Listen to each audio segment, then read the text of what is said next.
xildhibaanada golaha deegaanka degmada Gabiley iyo gudoomiyaha golaha deegaanka ahna duqa degmada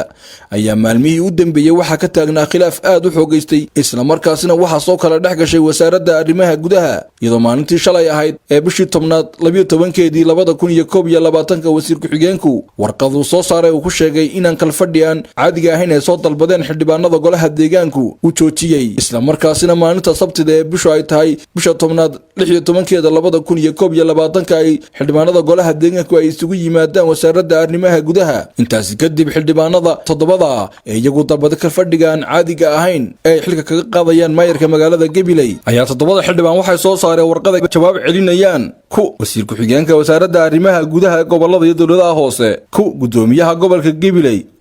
duqa golaha deegaanka wasiirka wasaaradda arrimaha gudaha madaxweynaha jamhuuriyadda Soomaaliland mudanayaasha aqlabiyadda golaha deegaanka Gabiley waxaana war-saxaafadoodkan ay soo saareen xildhibaanadu ay ku sheegeen in wasiir ku-xigeenka wasaaradda arrimaha guduhu warqadu soo saaray ay ka hor imanayso sharciga xeerka goluhu ku aasaasan yahay ee xeer lambar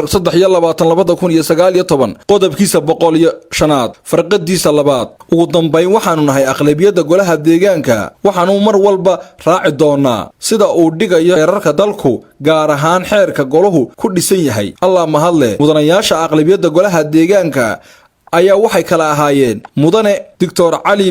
محمد حسن مدن عبد الرشيد هيبة فارع مدن بروفيسور خالد محمد إسماعيل هوري مدن أحمد عيساد أحمد مدن قريقان عيدروس محمد شيخ عمر مدن أحمد ولي عبد الله خليف مدن أبوان عبد علي حرسي قولد علي إبراهيم الكعسي ساب تي في قبلي.